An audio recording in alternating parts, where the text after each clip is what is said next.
ओम गणेश। कर्मकांड बाय आनंद पाठक में आप सभी का सहृदय में स्वागत करता हूं। और आज हम बात करेंगे या आज मैं आपको बताने वाला हूं 16 दिनों के महालक्ष्मी जी का व्रत किस दिन से आरंभ होगा, संक्षिप्त में ही इसकी कथा क्या है और हमें क्या करना चाहिए। बहुत सारे शास्त्रों में अलग प्रकार की कथाएं हैं या अलग अलग प्रकार के उपचार या विधि विधान आदि है। सारा संयुक्त करके संक्षिप्तीकरण से मैं आज आपको बताने वाला हूं। अगर आपको यह विषय वीडियो पसंद आए तो लाइक कीजिएगा, शेयर कीजिएगा और चैनल पर नए हो तो सब्सक्राइब करके घंटी का आइकॉन अवश्य दबाइएगा। तो चलिए शुरू करते हैं। सबसे पहले श्री महालक्ष्मी मात की जय। तो इस वर्ष यह 16 दिनों का श्री महालक्ष्मी का जो व्रत है वह 22 सितंबर शुक्रवार से आरंभ होकर 6 अक्टूबर शुक्रवार तक रहेगा। और ध्यान से सुनिए, शुक्रवार भी शुक्रवार के दिन हो रहा है, जो महालक्ष्मी जी का ही व्रत या महालक्ष्मी जी का ही दिन है अधिकतर उपासना के लिए। और पूर्ण भी हो रहा है शुक्रवार के दिन ही, जो भी महालक्ष्मी जी का दिन है। तो यह जो व्रत है लक्ष्मी जी के दिन से आरंभ करके लक्ष्मी जी के दिन अर्थात शुक्रवार से आरंभ करके शुक्रवार को ही पूर्ण होने वाला है। और यह 16 दिनों का उत्तम व्रत है।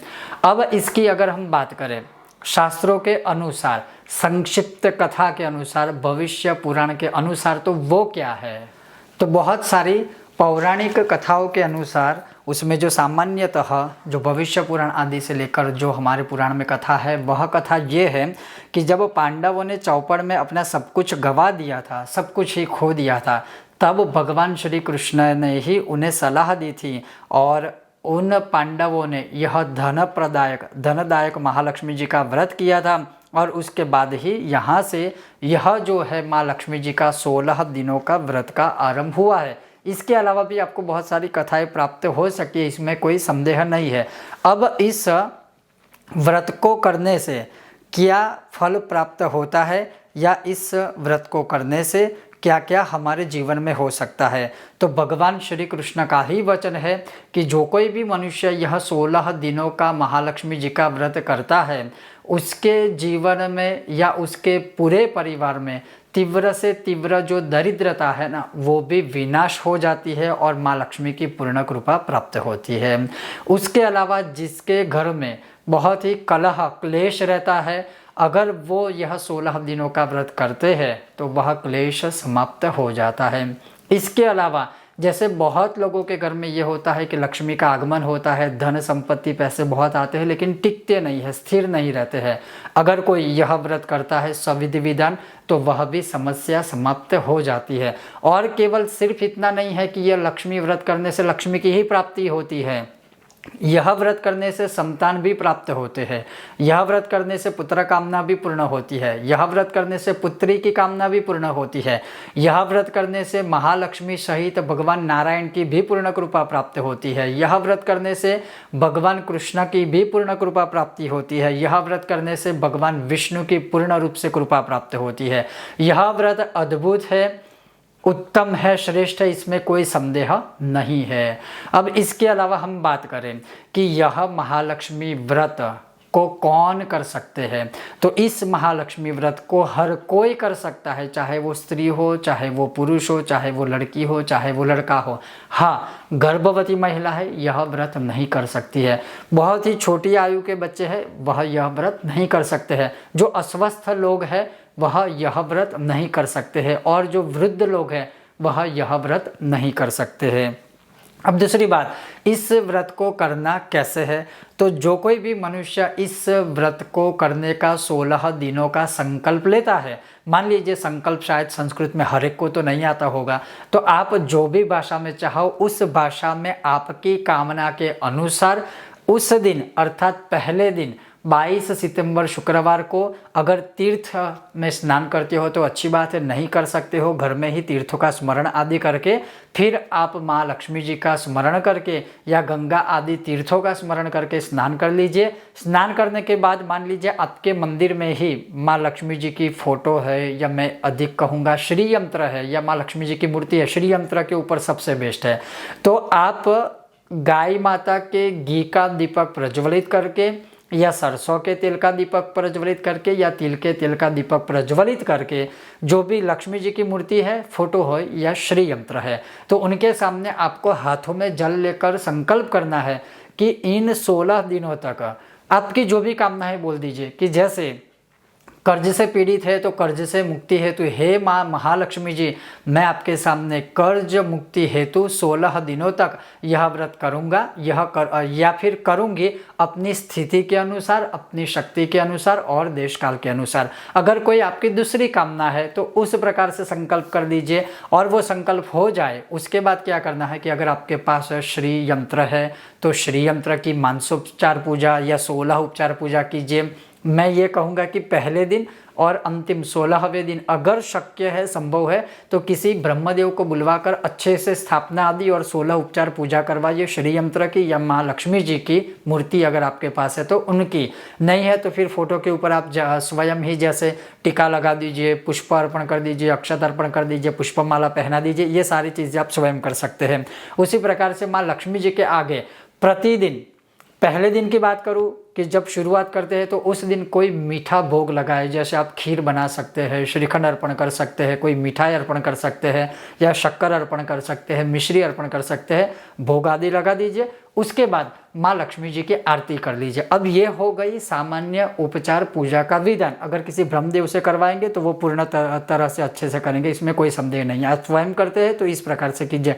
अब ये तो हो गया स्थापना से लेकर, अगर आपको अलग से स्थापना करनी है, चौकी के ऊपर सफ़ेद या पीला कपड़ा वस्त्र बिछाकर उसके ऊपर चावल की एक ढेरी बनाइए, उसके ऊपर श्री यंत्र या माँ लक्ष्मी जी की मूर्ति बिठा दीजिए और जैसे मैंने कहा वैसे कीजिए। लेकिन घर के मंदिर में ही है तो आपको स्थापना आदि कुछ भी करने की संभावना नहीं है और शक्यता भी नहीं है और ना ही करना चाहिए, क्योंकि सीधा ही मंदिर में है तो मंदिर में ही रखिए और मंदिर में ही 16 दिनों तक सारी चीज़ें आपको करनी है। तो ये हो गई स्थापना विधि की बात। अब क्या करना है, जो मूल रूप है जो शास्त्रों के अनुसार, तो इसमें यह कहा जाता है कि मान लीजिए 16 संख्या का इसमें बहुत बड़ा इस व्रत में महत्व है। तो कोई भी स्त्री हो पुरुष हो, जो कोई भी यह व्रत करता है तो वह इस व्रत को 16 साल तक कर सकते हैं या 15 साल तक यह व्रत करके 16वें साल जब आप अंतिम व्रत करते हो तब उसकी उद्यापन विधि करनी चाहिए। और कुछ लोग कोई एक ही साल करके या एक ही वर्ष करके भी 16वें दिन उसका उद्यापन कर देते हैं। लेकिन अगर आप हर साल करते हो तो 16 साल तक करने की कोशिश कीजिए। 16 साल में इस व्रत के करने से आपके जीवन में कितने बड़े बदलाव होते हैं वो आप स्वयं ही महसूस कर सकते हैं। तो ये बात है उद्यापन की। आप चाहो तो 16वें दिन भी एक ही वर्ष में भी उद्यापन कर सकते हो सामान्य विधि से, और आप चाहो तो 16 साल तक यह व्रत करके 16वें साल बहुत ही भव्य तरीके से आप इसका उद्यापन कर सकते हो माँ लक्ष्मी जी की कृपा से। अब इसके अलावा क्या यहाँ पर बताया हुआ है, तो जैसे ज़्यादातर महिलाएं जो होती है वो कच्चे सूत के गंडे बनवाती है या स्वयं बनाती है और उसमें 16 धागे होते हैं, 16 धागे होते हैं और उसके ऊपर 16 गांठें लगाई जाती हैं। अब इस व्रत का जब जब भी आरंभ होता है तो उस समय पर खास जो है कि प्रतिदिन आपको भगवान सूर्य को अर्घ्य देना है। जैसे प्रातःकाल भगवान सूर्य को अर्घ्य समर्पित कर दीजिए, भगवान सूर्य को नमस्कार आदि कीजिए और उसके बाद जैसे मैंने आपको बताया है उसी प्रकार से आपने जो 16 गांठों वाला जो बनाया है 16 सूत से जो गंडे, वो अंतिम दिन 16वें दिन जो होता है वह माँ लक्ष्मी जी को या श्री यंत्र के ऊपर समर्पित कर देना है या कर सकते हैं।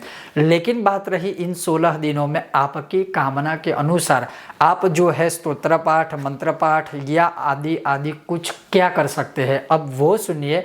तो इन 16 दिन तक आप एक नियम ले सकते हो कि प्रतिदिन मैं 16 पाठ श्री सूक्तम के करूँगा या करूँगी। तो 16 दिनों तक आप 16 पाठ श्री सूक्तम के कर सकते हैं। अद्भुत परिणाम, चमत्कारिक परिणाम मिलेगा।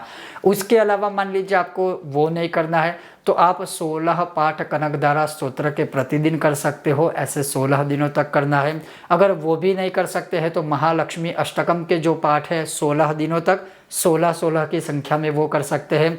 वो भी नहीं करना चाहते, वो भी नहीं कर सकते हैं तो महालक्ष्मी जी का कोई भी मूल मंत्र लेकर कमलगट्टे की माला से 16 माला 16 दिन तक करेंगे, ऐसा भी संकल्प या अनुष्ठान आदि कर सकते हो। और मैं एक विशेष अगर प्रयोग आपको बताऊं तो माँ लक्ष्मी जी के ऊपर प्रतिदिन जो है आप कमलगट्टे के 16 बीज अर्पण कर सकते हैं, श्रीम श्रीम श्रीम करके। बाद में वह बीज है या जो पूजन की सामग्री है माँ लक्ष्मी जी के ऊपर जो भी सामग्री आदि चढ़ाई वो किसी पवित्र जगह पर आप विसर्जित कर सकते हैं।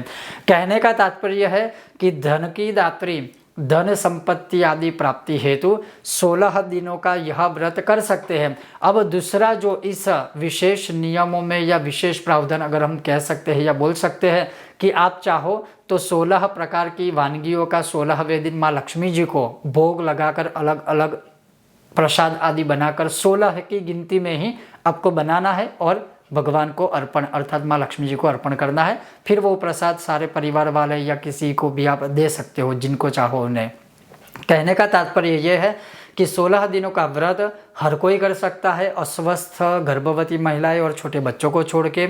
इन 16 दिनों में 16 पाठ या मंत्र का अनुष्ठान जो आपको सही लगे समय के अनुसार वो कर सकते हैं। इन 16 दिनों में 2 प्रकार से व्रत कर सकते हैं, एक समय अन्न का आहार करके, एक समय फलों का आहार करके। 16 दिनों में आप चाहो तो केवल फलों का आहार करके भी व्रत कर सकते हो और 16 दिनों में आप चाहो तो बिना नमक का खाना खाए भी आप इस व्रत को आरंभ कर सकते हैं। इसके अलावा बहुत सारे मतलब अलग अलग प्रकार के इस व्रत करने का विधान है, विधि विधान है, लेकिन वो सारी चीज़ें डिपेंड करती है कि आपका मूल संकल्प क्या है, आप किस हेतु से करते हो। अगर सामान्य प्रकार से हम बात करें तो यह एक विधान है जिस विधान से आप चाहो तो अपने घर में ही माँ लक्ष्मी जी की प्रसन्नता हेतु अवश्य ही महालक्ष्मी के इन 16 दिनों का व्रत आदि कर सकते हो। अगले साल या अगले वर्ष अवश्य मैं आपको पूर्ण विधान बताऊंगा, पूरा स्थापन आदि चौकी लगा के कि कैसे स्थापना आदि कर सकते हैं। किंतु इस वर्ष अगर बात करें तो इस प्रकार से आप अनुष्ठान कर सकते हो। और हाँ, जिन जिन लोगों ने गणेश चतुर्थी से अनंत चतुर्दशी तक का व्रत अनुष्ठान का संकल्प किया है, लिया है या किया है, तो वो इस व्रत को नहीं कर सकते, लेकिन स्तोत्र मंत्र पाठ आदि कर सकते हैं। ये था आज का विषय और वीडियो। आपको यह विषय वीडियो कैसा लगा अवश्य मुझे बताइएगा। और अगर आपको यह विषय वीडियो पसंद आया हो तो लाइक कीजिएगा, शेयर कीजिएगा, चैनल पर नए हो तो सब्सक्राइब करके घंटी का आइकन अवश्य दबाइएगा। बहुत जल्द मिलते हैं नए विषय और वीडियो के साथ। ओम गणेश, जय महालक्ष्मी माता।